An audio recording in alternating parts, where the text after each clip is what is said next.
bets. I hope you're excited. Thank you very much for anybody who may be watching this stream. Joel, I'm really excited to get into it with you. And I apologize for last week. I just, similar to an NBA player, I just had to take a L. And, I'm bouncing back, just like the Denver Nuggets, forcing a Game 7. How you doing, Joel?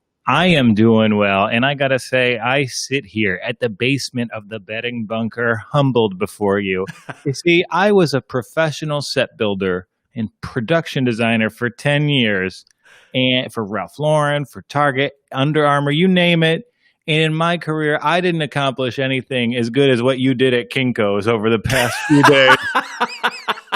Are you sure you were sick last week, or did you have, young Taj with the scissors cutting out daddy's head on the cardboard? So we need something to put next to the 5 Emmys. Hey, you know what? I said, look, I saw your beautiful setup, right? You debuted your new show. Tell everybody about it. And I just said, I got to have a setup like Joel so we can be on the same level. Yeah, well, you know what? I love going on with you. I've loved going on with Steve at the Props Network, making inactions. But, now they've built me an in-studio show, The Walk On. I'll be doing an hour and a half every Monday and Wednesday at 7 p.m. If not, you can catch them the next day on Spotify, on iTunes, or on social clips all over the internet. And it's just a fun mix of comedy, gambling, and real analysis. So something for the whole family in there. See, there you go. That's what I'm talking about. So I said I'm going to be talking to Joel about NBA basketball. I said, you know what? I'm going to go on ahead and get some sort of a set here in my basement. So we're both in the basement. We're starting from the bottom. Yeah, and Toronto's still the bottom. You're the only one who appreciate it. I had to give one NBA player some love. So I put Moses Malone all over the set. My good luck piece, my godfather. I'm trying to carry him with me everywhere I go, and the Walk On or Just for Sport is no exception. Fo, as Moses Malone used to say. Okay, here we go. Let's start with the layup line. I want to begin with your thoughts on Mike D'Antoni after the Houston Rockets were exited so kindly out of the playoffs by the Los Angeles Lakers. He just simply says, listen, he didn't even give it 24 hours, Joel. He was like, I'm done. I'm out. See you later. He's been done. I don't know how familiar you are with the Houston situation behind the scenes, but it seems like it's gotten fairly toxic. I don't believe the owner has the money to pay for an NBA team. We talk about how the recession has impacted the economy. Mm-hmm. Tillman Fertitta is the poster child for it. He's taken out a 15% loan to float through the next 6 months. And really, I think Mike D'Antoni just wants to get paid. Houston has settled its affairs. They're going to be a new identity. And I hate that they're a punchline, Yeah. This was a good team when everyone was caving and just letting the Golden State Warriors waltz to the Western Conference crown. They're the only team that stood up and posed a serious challenge to them. And for that, they've got my respect. Mike D'Antoni, can you believe this? I was in a conversation with someone I really respect, Ethan SP, came on the Walk On. It was great. He said Mike D'Antoni's a bad coach. What do you think about that statement? Okay, so the funny thing is, the first question I pose to some of my friends is, should the Wizards decide to get a new coach? And I'm not saying I want them to get a new coach. I was just curious of finding out who likes Mike D'Antoni. I can't get anyone to say, yeah, Mike D'Antoni's a good coach. No, someone's going to pick him up because they're going to say his offense is good. He got the Houston Rockets when it was Chris Paul and James Harden to the Western Conference Finals. Someone is going to pick him up everywhere he goes, except for New York. They win. They may not make it to the NBA Finals and win it, but they are a winning team and they score a lot of points. But I think that's where it ends. That's the problem that we have with Mike D'Antoni is teams are saying, well, okay, you're good at offense, but to win a championship, we need defense. And you've never been able to bring that to the table. So I think many teams are going to look at him and say, well, I don't know. I mean, you could sell tickets because you're going to, score a lot of points, but you're not going to get that end result. And that's where I think the problem lies with Mike D'Antoni. And the situation is toxic. Everyone knows that, look, Tillman Fertitta paid too much for the Houston Rockets. Like, he overpaid for him. Now he's overextended himself. The economy's tanked. No one's going into the Toyota Center unless they turned it into a dealership and they sold Toyotas out of it. No one's going there, right? So that's the end result. He will end up selling the team. The team, they're going to have to blow it up and start over, which means James Harden may end up on another team by either next season or the season after that. That's where I think we are with Houston. But no one in the end, I think, is going to look at Mike D'Antoni as a coach that can get them to an NBA Finals and win it all. I don't think that's fair, really, because how much bad luck did those Phoenix Sun teams have? If you look back over the course of history, if you just look at the talent level, the regular season wins, over under on rings is probably around 1.5, and they had more bad luck than any team. And I see D'Antoni in Houston, and like, what's the name of D'Antoni's game? Just find whatever margin is in your favor on the offense. Mm-hmm. And he found that with Harden getting the threes and just creating free throws is like the honest of your game, open threes. And if he kept that motion from Phoenix, I think it would have bailed out the entire team. Really, it's D'Antoni. It needs to go. But if this organization had the leadership to have kept Chris Paul in the fold, I don't think they'd be in nearly the scenario they were right now. Okay. I think this is a case of one bad decision leading to another bad decision. And like Mike D'Antoni with Chris Paul on the floor, sure, he can kind of make it work. He can kind of take over when things aren't going well. Mike D'Antoni with Russell Westbrook on the floor, that's a lunatic cartoon. So we're also saying that which we're doing. We're not putting enough of this onus on Daryl Morey, right? That's what it is. Because Mike D'Antoni, 4 seasons in Houston, a 217 to 101 winning to losses win percentage, 28 and 23 record in the playoffs. He made the playoffs every season. Coach of the year in 16-17. Then there's Daryl Morey. Daryl Morey's a problem. Can I say it's maybe a bigger picture issue? This isn't I don't want to place the blame on one person for the Houston Rockets scenario. I place the blame on how much power superstars are given in the modern NBA. I mean, James Harden getting to pick his second banana, like that's a similar decision to the Brooklyn Nets going through 2 coaches on their way to Steve Nash. These guys are frontline stars. They're the reason butts are in the seats, and they control every personnel decision. No, you're right. I mean, in the end, I think that I was surprised that no one said, yeah, we would take Mike D'Antoni to coach the Wizards because his record does, speak for itself. I mean, he's reached the conference finals 3 times. We mentioned Houston. You talked about twice with Phoenix. I just think if you're looking for someone to get you to that next level of NBA Finals, he simply doesn't have that on his resume. And I would be curious if... And you brought it up. I didn't. Yeah. But if you're looking for a franchise that's happy to get to the second round of the playoffs, if you have a frontline guard who maybe has the talent to have an offense built around him, but has never had that offense built around him, let's have D'Antoni go to Washington. Let's have him toss Bradley Beal the keys and don't they have the personnel to run this same offense in Washington? They Beal, do. Harden, Wall is Westbrook, and then you got Davis Bertans and Thomas Bryant as the big men. I think that works. I think that's a 5 seed in the East at worst. Yeah, but the other problem is they were a 4 seed in the playoffs with the team not constructed the way it is, but with a healthy Wall and Beal, they already were a good team where they are now. And I think it's the kind of shakeup that, maybe we're just kind of throwing it out there. But Mike D'Antoni may very well say, I just want to take the year off, and I don't even want to think about basketball, and I'll come back next season and figure it out, because somebody's going to get rid of a coach. I don't know. This divorce is ugly enough where I can tell he's not going to take a year off. He's going to be callous and calculating and try and get into a bench spot for the next season. I imagine the job offers are already over there. If you're a middling team without an identity and you're just throwing darts at the wall, I think you're contacting Mike D'Antoni. So I anticipate a lot of Philadelphia area codes popping up on his caller ID today. Hey, Philadelphia, I don't know if that'll be interesting to see what they do with Joel Embiid and Ben Simmons. But yeah, it's going to be interesting. Okay, let's get to the playoff matchup. Some big games tonight.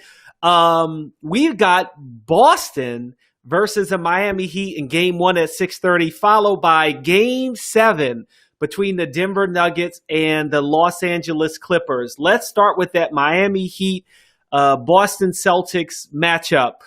Let's start over. I want to back up. What didn't you like about the Milwaukee-Miami series that you had to say, Milwaukee either isn't the team we thought they were, or we were sleeping on Miami? The thing that kind of rankled me most during the Milwaukee series was actually the reaction to Richard Jefferson's comments that Giannis Antetokounmpo is more of a Pippen than a Jordan. Because I saw Giannis go out and, sure, maybe Giannis has some flaws like controlling the game and end possessions, but I kind of liked Chris Middleton as a number one banana. He's kind of just hitting contested shots. He's controlling the ball through the perimeter. And why don't they just flip the roles with 5 minutes left of the game? If you watch Milwaukee, it's been the same problem for 2 years. They run great for 45 minutes, and then when possessions get tighter, Giannis isn't the shot creator that he is during the rest of the games. And I couldn't agree with you more. It was amazing to see the stat that Milwaukee actually was a better team, scored more points per game without Giannis. But it's a catch-22, because what have you read over the last 48 hours is Giannis is meeting with the ownership group for hours on end, talking about what the team needs to do and how they need to improve for his sake. And I wonder if they're looking at the numbers and realizing, wait a minute, Giannis is not so much the problem, but like you're saying, we need to think about how this team needs to run, who it needs to run through in order for it to be successful. To go back to your Pippen thing, I thought that was funny, because then LeBron had to be thrown into it, talking about, is he the Pippen to Anthony Davis being the Jordan, or vice versa? That was pretty funny. But I still go back to, if you had Malcolm Brogdon, it would have been a different team. And I think that was the biggest issue. Okay, Boston, Toronto. What was the surprise there that you would think, for me, that this was Pascal Siakam's opportunity to step up, and he just couldn't? From that first game, I just felt that Toronto just wasn't the same. And it goes back to when we first talked about it, that frankly, Toronto was not tested with the Brooklyn Nets, and they weren't ready to play. And when they played a real opponent like Boston, who I expected them to wake up and beat, Boston just proved to be the more talented and tougher team. Yeah, and it kind of rankled me. I keep saying the word rankled. I'm sorry. It's a good word. I like it. Very polished, rankled. The Polish polish, baby. That's what I provide here on Just for Sport. But it did annoy me to see Pascal Siakam struggles as one of the big storylines in this, because sometimes a player struggles and it's on them. We've seen that with Harden and Westbrook. But Pascal Siakam struggles, I think it was pretty directly linked to the play of Jaylen Brown. So I saw him Pascal gets to the hole better than anyone this side of Giannis. And Jaylen's footwork on the perimeter, he just stopped everything Pascal wanted to do. So does Pascal thrive against 28 teams? Yes, absolutely. I think this is Jaylen Brown kind of announcing himself as, hey, I am that first team all NBA level defender. You saw Mhm. that character from the Boston team, Smart, Brown, Tice, even Robert Williams. There's just a toughness and a character and a defensive identity that I expected out of Toronto. And I've never liked the Boston Celtics. I hate the Boston Celtics. Damn if I didn't love the Boston Celtics. They won that series with ball movement, passing. It was the most beautiful basketball we've seen in the Eastern Conference since, gosh, I can't even. When has there been beautiful basketball played in the Eastern Conference? Since when? Oh wow! I mean, I would say go Since last the Larry season. Bird Celtics. No, last season. Toronto Raptors. Which you're going to say Boston Celtics with KG and Paul Pierce and Ray Allen? I was going to go back with Bird because, like, the great teams in the East have been kind of grinded down defensive teams. Even the, like, Miami LeBron teams that were so effective, LeBron was playing in the post a lot. It wasn't a beautiful style of basketball. Yeah. And that the Celtics, if a dog was watching that game and so couldn't see the colors of the jerseys, they would go, "Oh, this is a great Spurs team." Yeah. Well, the thing, I mean, it was beautiful. I mean, I thought Toronto played beautiful basketball with Nick Nurse last year. I thought it was going to be a new type of game where it's more fluid. Everybody touched the ball. But, you know, obviously losing Kawhi Leonard changed the way that they wanted to play this year. But, you know, I get what you're saying. I get what you're saying. I was surprised. I also feel like, to your point, Jaylen Brown almost gets lost because so many people talk about Jason Tatum, who is amazing. Every game he stepped up to the plate, except for maybe one or two games he didn't play well. Kemba Walker didn't play well, and it seemed to be Jason Tatum offensively who would knock down the big shots. And Marcus Smart, you know, Jaylen Brown gets a little lost. If you looked at who people are talking about were the MVPs of that series, it was Jason Tatum and then Marcus Smart after him. Yeah, and can I go a tangent alert? Okay. Jaylen Brown is lost for the strangest reasons in my entire life. I need to contact Jaylen Brown right now. I've been trying to reach Jaylen Brown for 2 weeks to ask for a favor that I know he will do. And if anyone has any way I can speak to Jaylen, get 2 sentences to him, this is legitimately a matter of life and death. I need to talk to Jaylen Brown. He's lost to the media. He's lost to me. We need to bring this guy to the national attention. So just be like, yo, on the Props Network, Joe Walkowski, he's hyping up Jaylen Brown. He's saying he's the next perimeter defensive player of the year. And I need to talk to you, Jaylen. Hit me up, Joe Walkowski, all platforms. But let's get into Jason Tatum, huh? Wow. And he's amazing. You know the Boston Celtics have probably the worst fan base, if it's not the Lakers. Yeah. And he was being hyped as this player from the first time he touched an NBA court. And I hate to admit it, he's gotten there. When he gets the ball 25 feet away from the basket, you know it's going in. He can create a shot in traffic. Offensively, there isn't a thing he can do. And defensively, he has effort. He's malleable, and he's long as hell. It's amazing that he's a better player than anyone Philadelphia has on their roster. That must kill Sixers fans right now. He is one of only 6 players, who's averaging 25 points and 10 rebounds per game. His plus minus, which is crazy to think that Marcus Smart has a better plus minus, but is plus 83. Ranking second in cumulative plus minus in the Eastern Conference playoffs. He is efficient. He will make big buckets, but at the same time, he does a very good job of keeping everyone. I don't feel like when I'm just watching the game, even if you're not breaking down points, it's not like a James Harden where you feel like you're watching somebody who's trying to do it all by himself. And yet at the end of the game, he will most likely be the leading point scorer of the game, if not, just on the Boston Celtics. He's just that good. But I also think his demeanor is a quiet leader. He's not in your face. And frankly, he doesn't need to be in your face because he's got Marcus Smart to do that. He's got a floor general, Kemba Walker. Even I just like the way he looks. Like you talked about how long he is and the fact that he can post up. He can hit a jumper over a defender, turn around, fade away, or drive to the basket with his long arms. He's well above the defenders outside of some of the 4s and 5s. But his game is so versatile. That's what makes him the MVP. I only wish I put some money down on him being an MVP because man, if they get to the NBA Finals, Jason Tatum, if they win it, he's going to be the MVP. Yeah, and my headphones still went out. Give me a thumbs up if you can still hear me.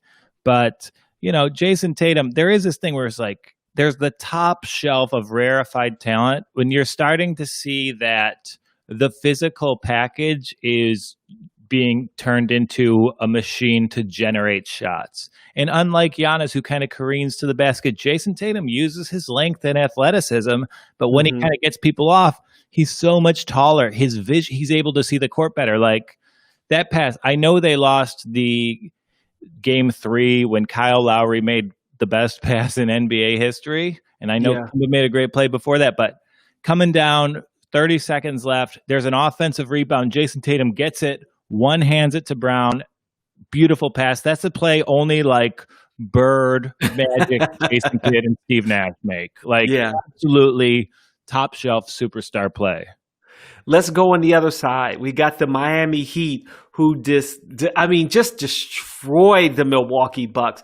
Do you know this is the first time in 51 years that the Eastern Conference Finals does not have a 1 or 2 seed when it was, known as the Eastern Division back then. Isn't that crazy? It is crazy. And what a coincidence that happened the year there was no home court advantage. Who would have thunk it? And we're right back where we are, right? No home court advantage, realistically. Yeah, I mean, if that game 7 of the Toronto series is at, in the north with the people outside going crazy, with the turban fans losing their shit courtside, I think it might be a different story for the Raptors. And maybe we knew this was going to be a weird season of the NBA postseason, and the Western Conference is going chalk. So thankfully, the Eastern Conference gave us something a little unique and different. Yeah, it's going to be exciting. I think that Miami, I'm trying to think in my head, who is the tougher team? I think they both shown that they can score. In Game 7 was the first game that you could either say, I'm talking about for Boston, that Toronto either was the tougher team in making that last second play, as you talk about that beautiful pass from Kyle Lowry to OG Anunoby. I always say his name wrong. But it's a lot of vowels. It is out a little bit. But you've got the Miami Heat who have the postseason best 5-1 in games that were decided by 5 points in the last 5 minutes. Miami knows how to win tough games. And I think if it wasn't for that last play by Marcus Smart in Game 7, we may very well be talking about Miami versus Toronto. And so then are we saying Miami is better in crunch time? So when it comes down to those last few possessions, Miami is the better team. And because I just think they're tougher than Boston, they're going to be able to overcome and take the best shot from Boston more than we saw to Toronto. And these are the two teams that are probably the best run franchises this season. Mm-hmm. They did a couple things that were just like Boston's decision to add Daniel Tice. We're in an era where the center position is undervalued, and they don't waste any picks on it. They maybe get Robert Williams a little late, but what do? They go to Germany. They find a high-level club player who can play kind of any style, and that just shows me a cohesion between the general manager, the coaching. It's a top-down organizational effort, and I think you see it on both these squads. Like, anything can happen. I'm riding with the Miami Heat because they're a slight underdog. I think Boston will be a little tired.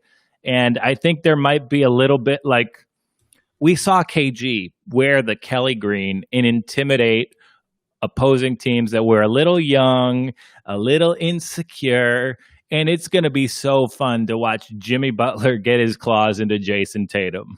I mean, there's no doubt that that's going to be the matchup that I want to see here.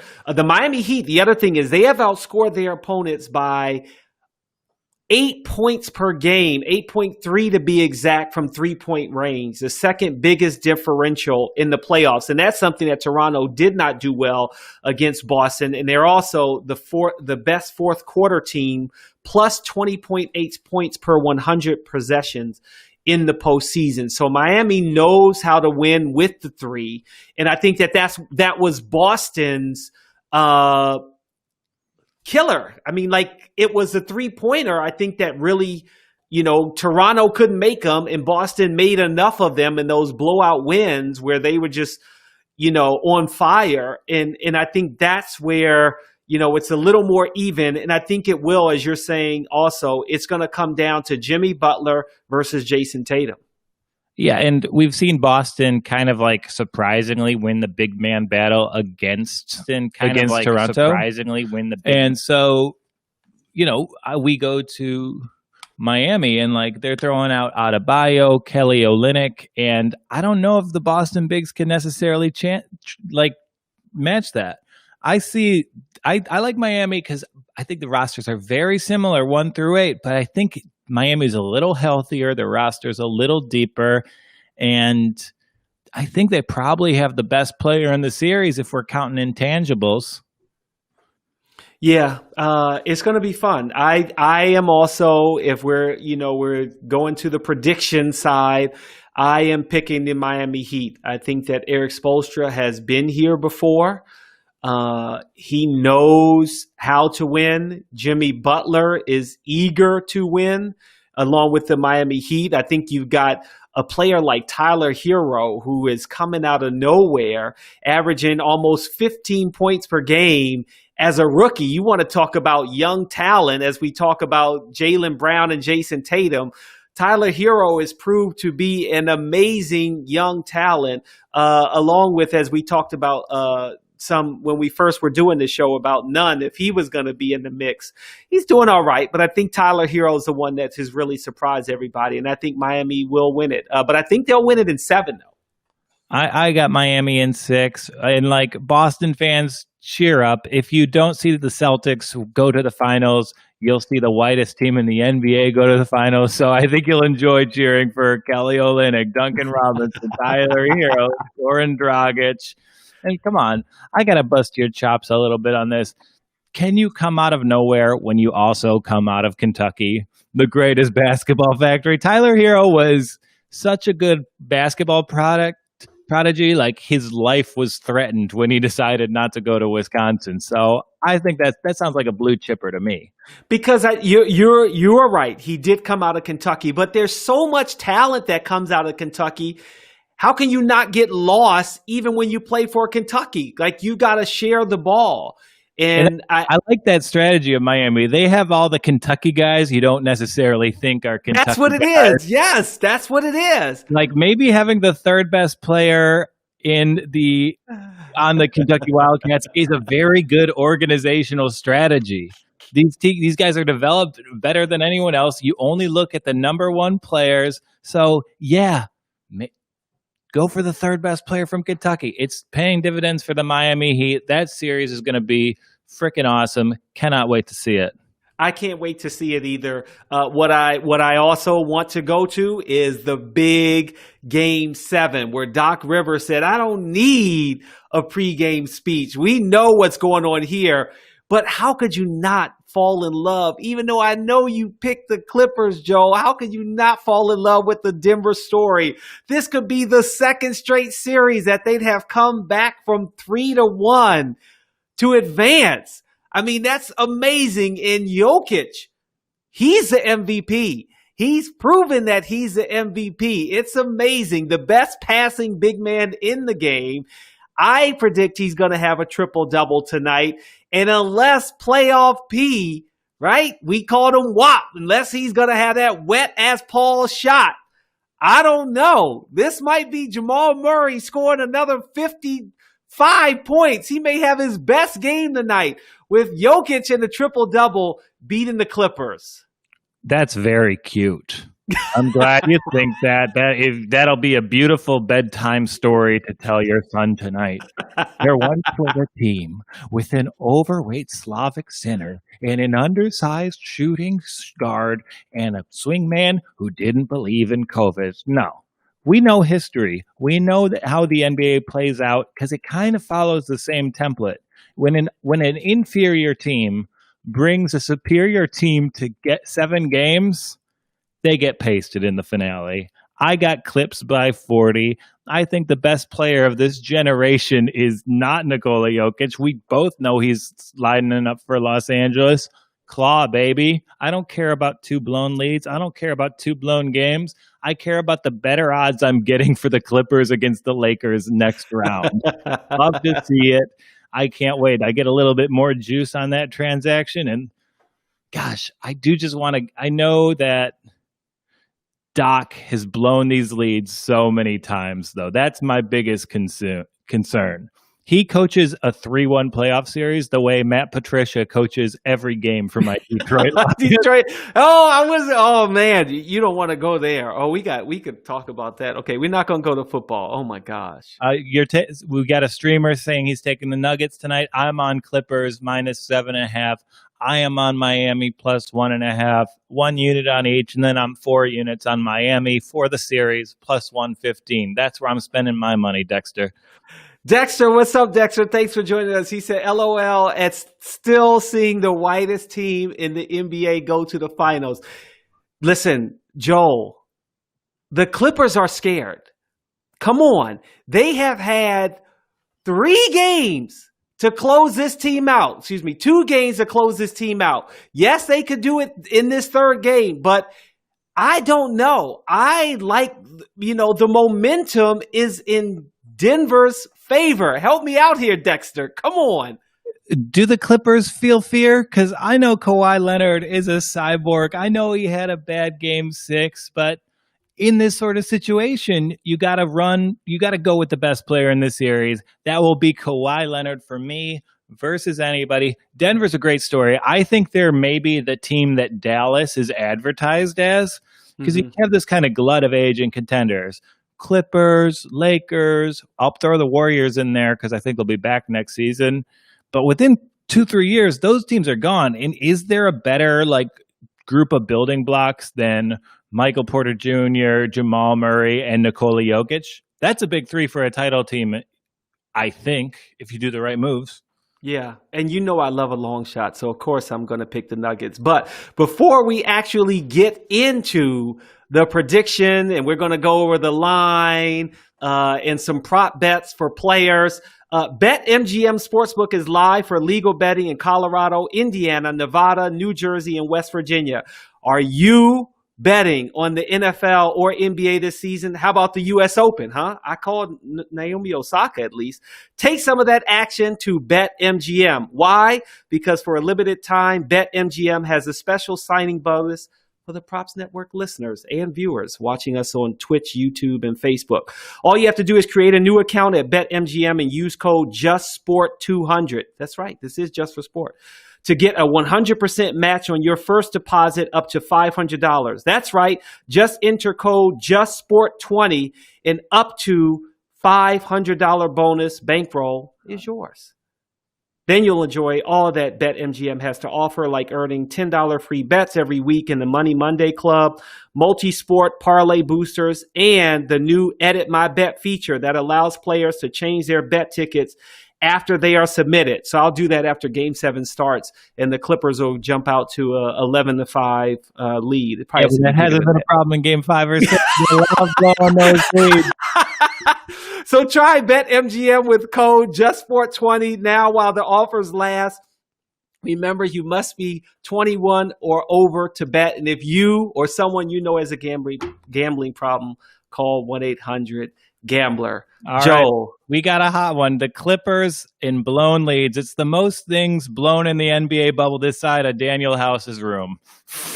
Oh, listen. I don't want to even get into the conspiracy that I heard about what's really going down with Daniel House and how he's protecting a certain other player allegedly. I was kind of blown away by that.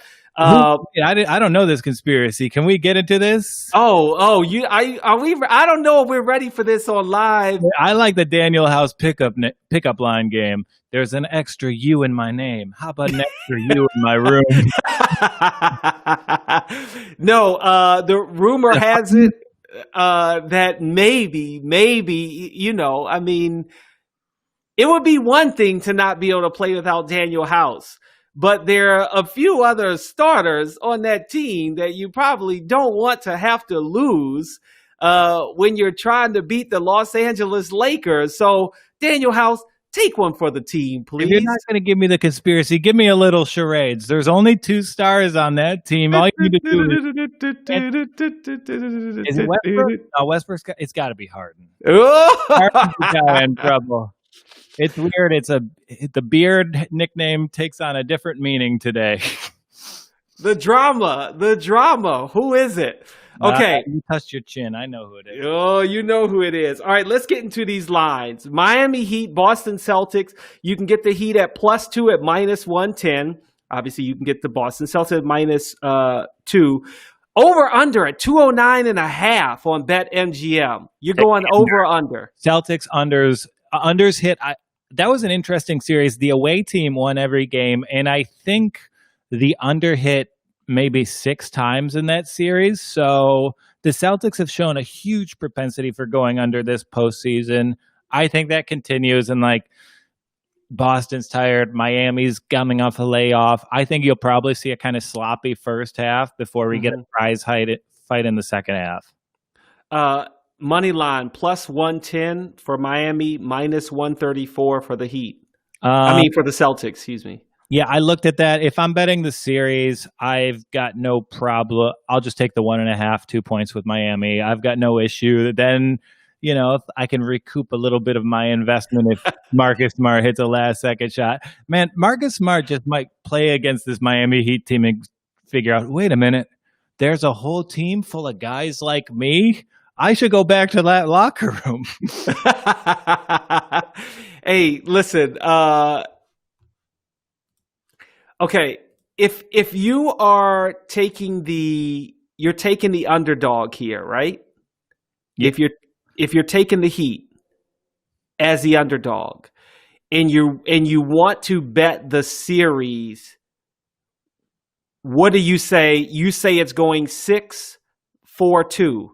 But if the number is better at 4-3, you hedge your bets and just say, okay, it's going 7 and the Heat will win. I say don't get cute.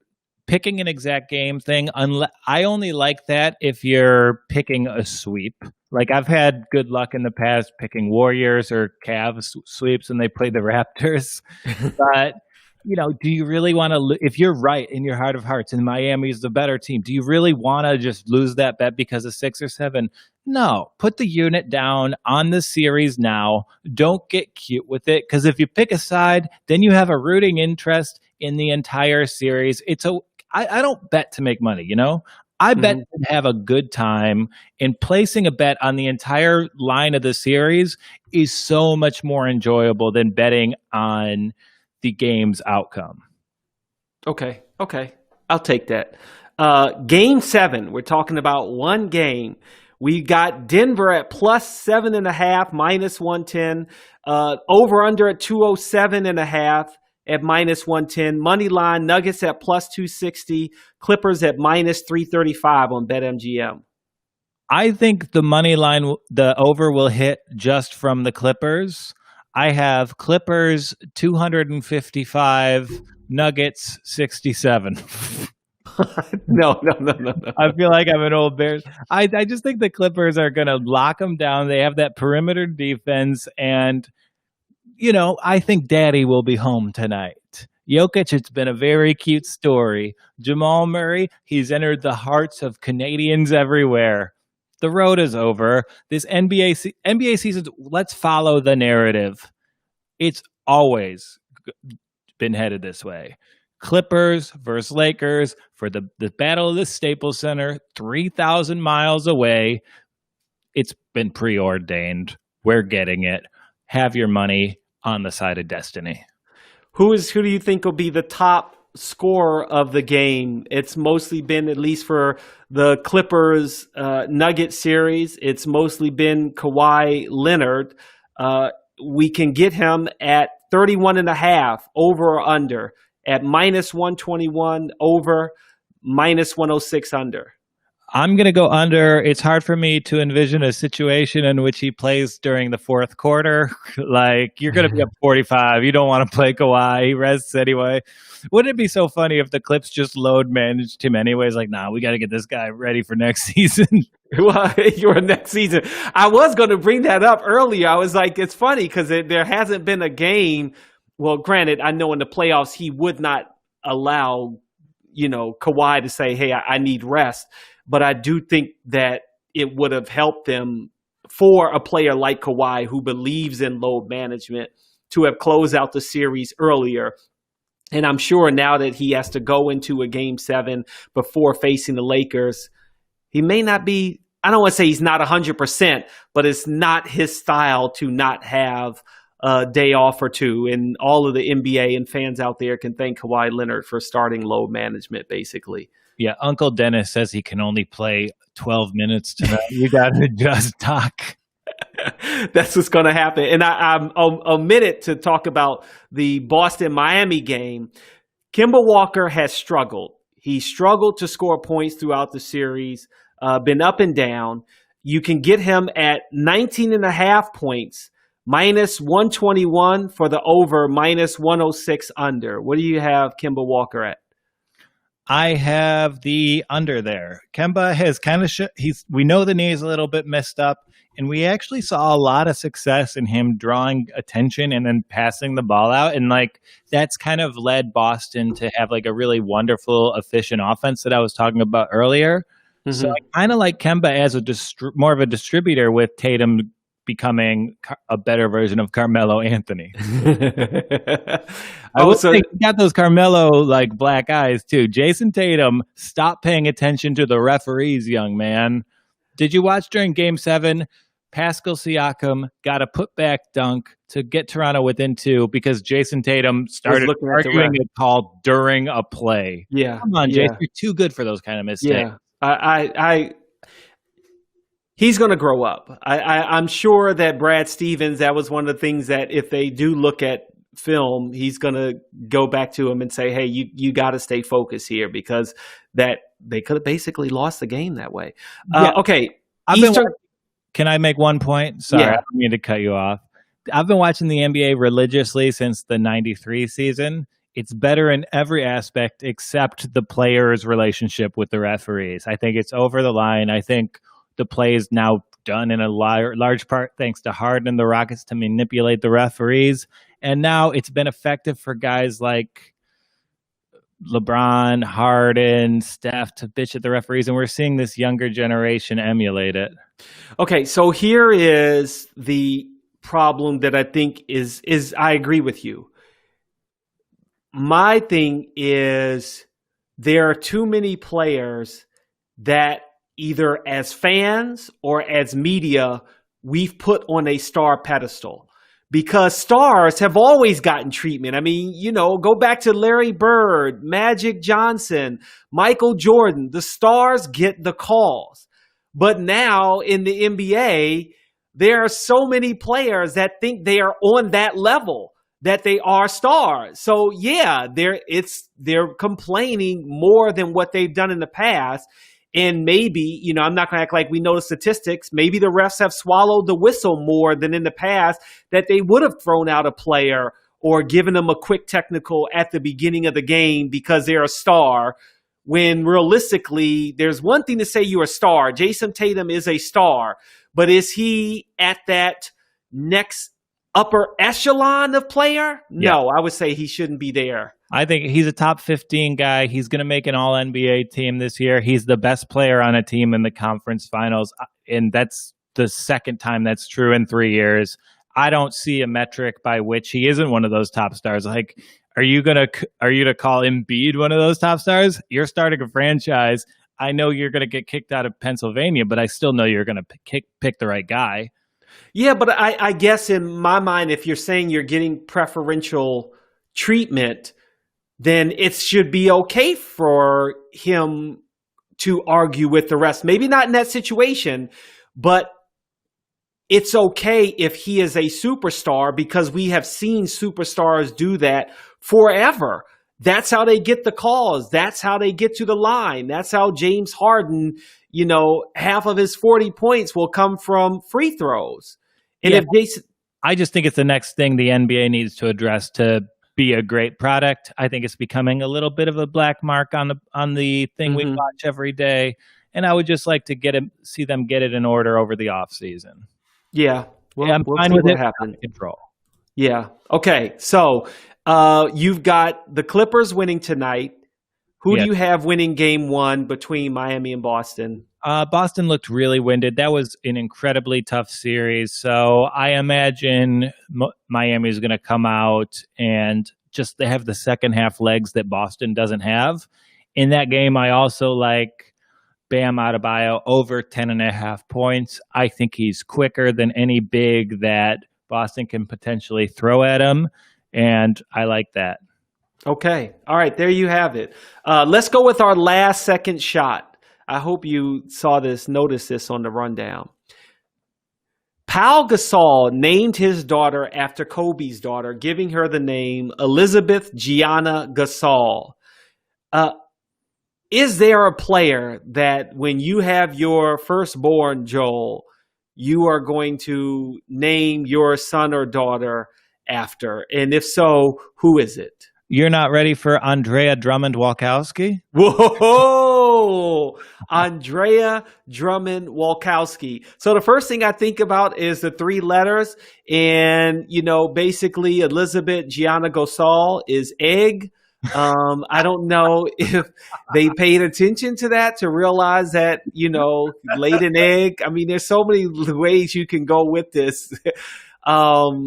Yeah, maybe her Land's End backpack is going to get her some bullying at Spanish school. But maybe does egg have a different meaning in the Spanish language? It could mean majestic or beautiful. Possibly. We got to download Duolingo and figure out this baby's initials. But your favorite player is going to be Drummond. That's who's going to get your middle name. No, because I imagine raising a teenage daughter is the vexing and just stressful situation it was to have Andre Drummond as your franchise player. There's so much good, but there's so much bad. When the teenage years are probably where the bad will really start. Have you got NBA 2K21? Can I be honest? I'm not a video game guy. The only video game I play is Settlers of Catan on the internet. If I'm playing video games, that takes away from the time I can actually spend on the court. I'm in my 30s. Every second I'm there counts.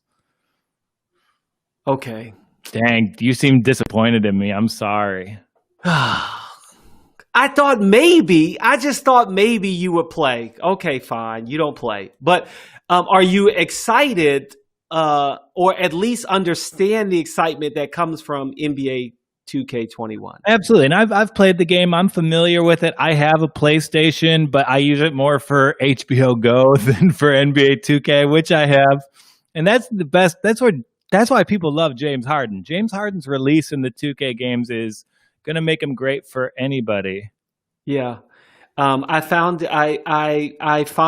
that I enjoy playing the game more as I feel like it's more realistic if I'm playing as the actual team versus trying to make myself into an NBA player. I don't like playing that way. Yeah, it's the only time I get to hang out with Michael B. Jordan. I think that's cool. So I've got a really cool story I want to share with you about it. So I did a piece on Markelle Fultz, and it was great to spend some time with him. And it was the first time I experienced from the other side of seeing how excited fans get to play with NBA players. And so you see Markelle Fultz, he signs on, he's waiting on the court. And if you can imagine, so they're playing street ball and they're like 6 courts, that, you all running games. And Markelle Fultz walks to this one court and all of a sudden all these players, regular Joes, run to that court to join him and play basketball, almost as if you're really playing with him on the court.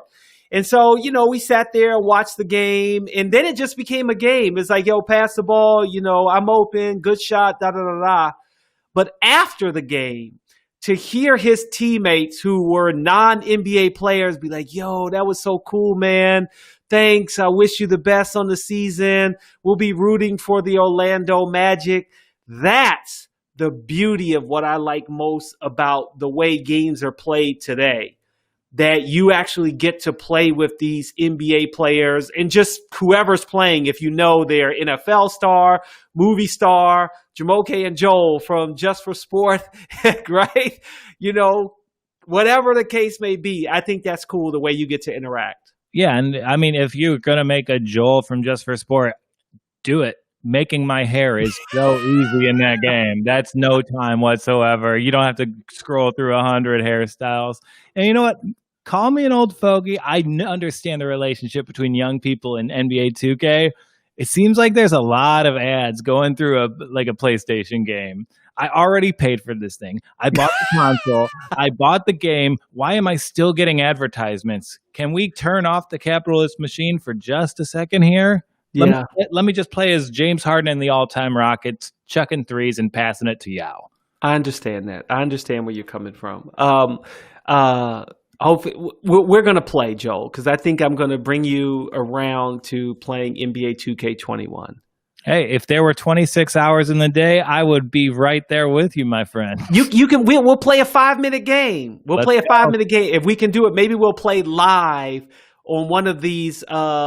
On one of our live streams, we'll try to hook it up so we can play NBA 2K. Last thing, in the bubble, have you seen LeBron's presidential bubble suite? I think I also live in a hotel.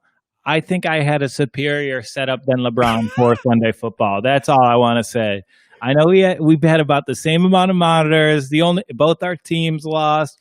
So I think I had the same Sunday as LeBron James. He maybe wasn't doing accounting homework while he watched, but I feel like me and Bron, we're living the same life here. Well, the thing is, if you're living the same life, that's wonderful. I am happy for you to be living the same life as LeBron. I want to see, you don't need a presidential suite if your whole family and friends aren't there to use the rooms. And I notice a ridiculous thing, but it goes back to when Damian Lillard also had this ridiculous suite. And it was just like, it's just Damian Lillard.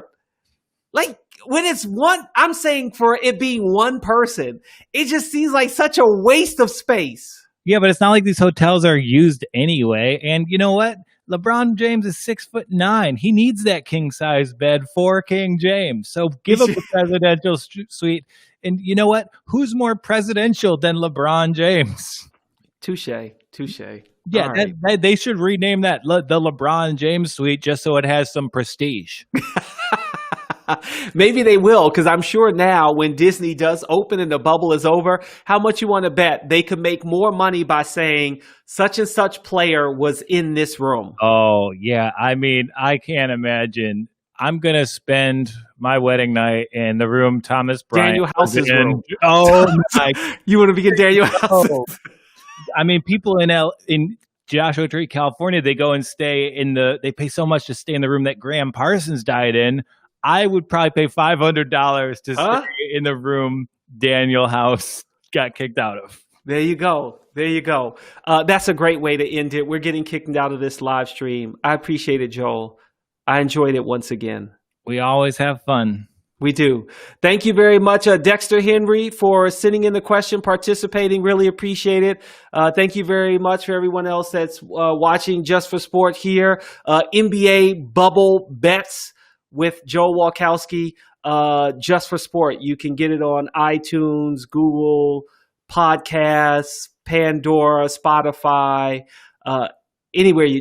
And Joel, how about we plug your show? Go ahead. Yeah, a new episode of The Walk On. We had awesome NBA talk with Rufata Gaev. We had great NFL rundown with my co-host Brian Allen Mitchell. So look up the feed, TPN The Walk On podcast is available on iTunes and Spotify right now. And if you like that, we'll be back Wednesday night, 7 p.m. for a stream. And if you miss that, podcast out the next day, baby. There you go. And I'll be live on Thursday talking tennis, French Open, and NBA playoffs. And we got Haley's comments on the next Just for Sport. Ciao for now, everybody. Goodbye. Bye.